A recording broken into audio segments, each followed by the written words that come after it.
Can I really save myself from harmful emotions? Moving forward with the Decker team. Moving forward together with the Decker team. We have enjoyed for over 30 years helping people not only buying and selling real estate, helping people thrive in their finances, building wealth, making great real estate decisions, even building their faith, even helping people strengthen, heal, and flourish in their relationships, and today, in their emotions. 30 years of helping people thrive at home, at work. Yeah. So there are. Oh, yeah. Oh, yeah? Oh, yeah. There Mhm. are simple, easy steps anyone can take to help rid yourself of some of the emotions. I'm not saying everything. It's not like rosy. Maybe I put rose-colored glasses on, then it'll be all good. But there are ways to help relieve negative emotions that might take you down in a spiral. Yeah, which we've had enough of episodes where we talked about the deadliness of emotions. So in this one, we're going to learn about a few things, a few ways of shifting those emotions so they don't take you down that spiral. Yeah, and many emotions are life-giving. I like those ones the best. Yeah, so some of the ways that are proven to improve your emotions. One of them is energetically. I love this one. We do this sometimes before we're actually going to go on air or record a show. If we're not quite feeling the vibe, the juices aren't flowing, we'll do the if you act enthusiastic, you'll be enthusiastic. If you act enthusiastic, you'll be enthusiastic. And just keep going. Until we actually shift our energetic state.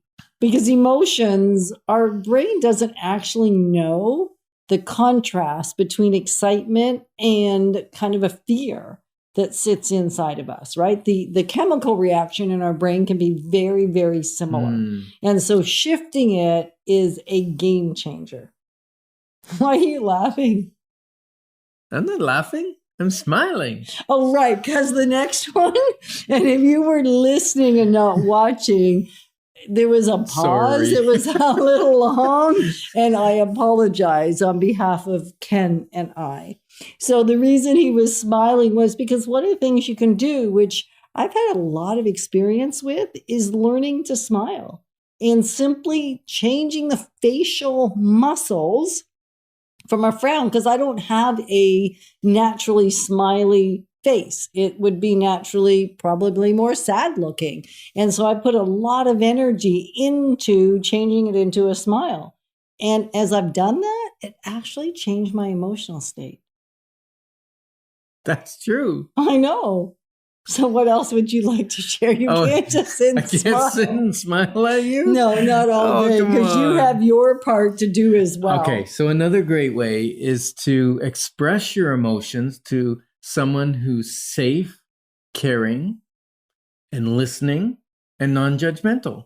So you know who my safe space was when I was a kid? Me. Oh, no, I wasn't there yet. No, Your when I nanny. was a kid. Your nanny or your dog? No, my dog. Your dog. Yep.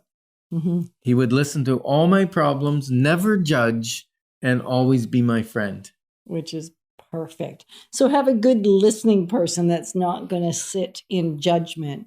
And I also find it can be really, really helpful to journal, write things out. Now, if you're going to write the negative ones, because I used to do that, I found that kind of lost its value because it would just increase the negative emotion.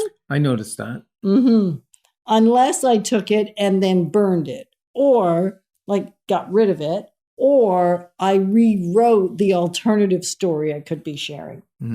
So sometimes your emotions are based on the story you're telling yourself. Yeah. Changing the story has been a significant help in shifting my emotions for sure. I don't know if you've ever found yourself get caught up in something that you actually are kind of certain is true. We have a tendency to think our perspective is the truth. You ever done that? I've done it way too often. And in reality, if there's a story or an experience, if you had 2 people or 3 people or 4 people share the experience, you might not even recognize it as the same experience. And that's because everybody adopts it to their own perspective. And so that can really get in our way. So hearing the perspective from someone else, or even challenging myself to write the experience with a different vantage point. And forgiving every person possible, including yourself.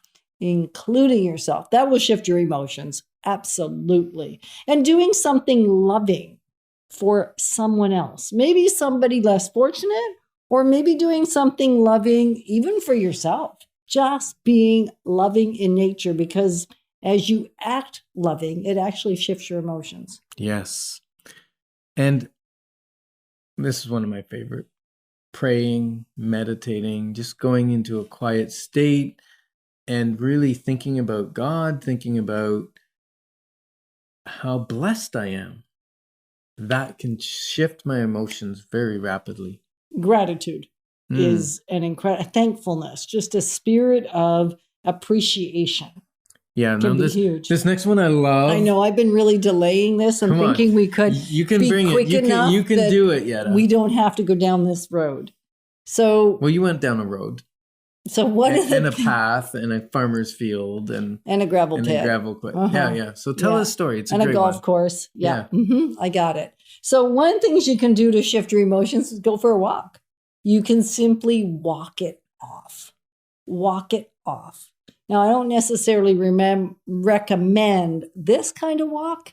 And I was not going to tell you about it. I had no intention. And Ken has set the bait, because it would be really rude of me not to complete at least a small version of this story. So when we say walk it off, walk off the emotions that aren't working for you, this particular time, it was 7.5 hours.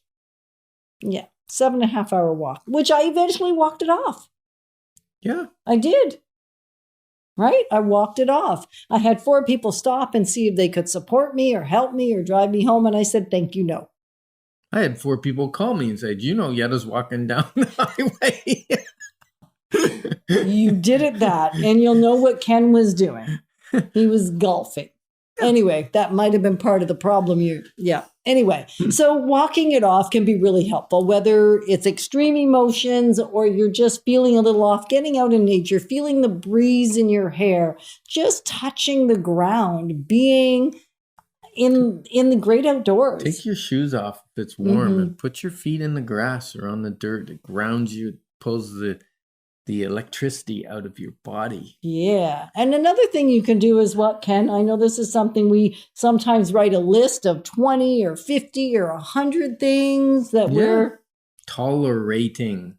So if there's things that are you're tolerating that maybe are getting you down, because time after time you see that thing that's broken or that thing that's not clean or that thing that's not working, or fix them, get rid of them. Do something that will actually make some people clean. Yeah, I know.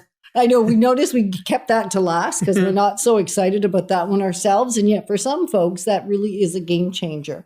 And one of my favorites is having a truthful, deep, and long conversation to clear the air, to freshen things up. It is an incredible game changer. Yeah, that's what Tom Gates said. Tom Gates did this quote: "It's a lot easier to be angry at someone than it is to tell them you're hurt." And we're honored to be your advocates in Life Exponential and real estate. Moving forward with the Decker team. Moving forward together with the Decker team.